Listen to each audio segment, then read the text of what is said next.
So now in the previous video, we looked at the beginning of the ovarian cycle, which was the follicular phase, and we looked at all of the processes associated with that part of the ovarian cycle. We're going to now conclude our look at the ovarian cycle, which is a component of the larger menstrual cycle, by entitling the next flowchart Ovarian Cycle 2. Now, let's just reiterate what we covered in the previous flowchart. We looked at the follicular phase in great detail, and that follicular phase occurred as a part of the ovarian cycle from days 1 through 13. Day 13 was sort of the culmination, the climax of the follicular phase, because it resulted in an LH surge. And that LH surge was the direct sort of trigger for the process of ovulation. And ovulation always happens and happened at day 14, which was right after our LH surge. Ovulation of what? Ovulation of the secondary oocyte. But remember, even though the secondary oocyte has left, we're still not done with our ovarian cycle. We still have something left over, and that leftover is called the corpus luteum. Now we're going to look at the final part of the ovarian cycle, which is after the follicular phase, after ovulation, and that final part is known as the luteal phase.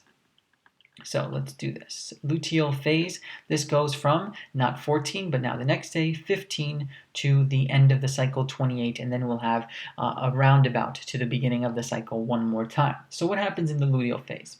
The luteal phase is going to be the phase that occurs after ovulation. And specifically, what we notice is that after ovulation, we still have relatively high levels of LH. After the LH surge, the LH doesn't just disappear.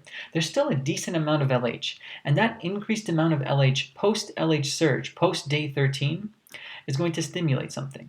It stimulates the follicular tissue to turn into the corpus luteum. Follicular tissue, which no longer has the the secondary oocyte. It's been released, it's been ovulated. It stimulates that tissue to then turn into the corpus luteum, the yellow body structure that we referred to when we were talking about the overview of this process. So once the corpus luteum has been formed, the luteal phase will begin. And in this process of luteal phase, we're going to be secreting two major hormones. Those hormones are progesterone, which is directly secreted by and produced by this temporary endocrine gland called the corpus luteum. So progesterone, and then also we're going to be secreting some estradiol. Now, more so than not, it's going to be a lot more progesterone being secreted, but estradiol is also secreted here. Both of these are going to actually be involved in a major sort of event. Both of these will combine their effects cumulatively and exert what is known as a negative feedback. They exert a negative feedback on something, though. It's not just going to happen haphazardly. This negative feedback will be specifically on the hypothalamus. So the hypothalamus must have been doing something. And then the production of progesterone and estradiol will sort of cause the hypothalamus to stop doing that thing. What are those things that the hypothalamus was doing that the progesterone and estradiol are negatively acting on and telling it to stop? Because of this negative feedback exertion from progesterone and estradiol as a result of being secreted from the corpus luteum, which came as a result of the follicular phase ending after ovulation, we're now going to have the following downstream effects. The hypothalamus will secrete less GnRH because of the negative feedback exerted by these two hormones.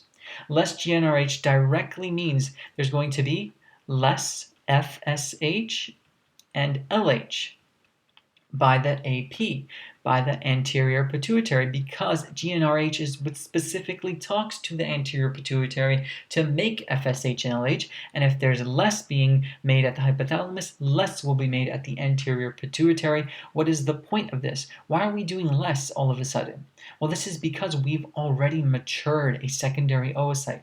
We don't want to mature another one. We don't want to start this process too early all over again.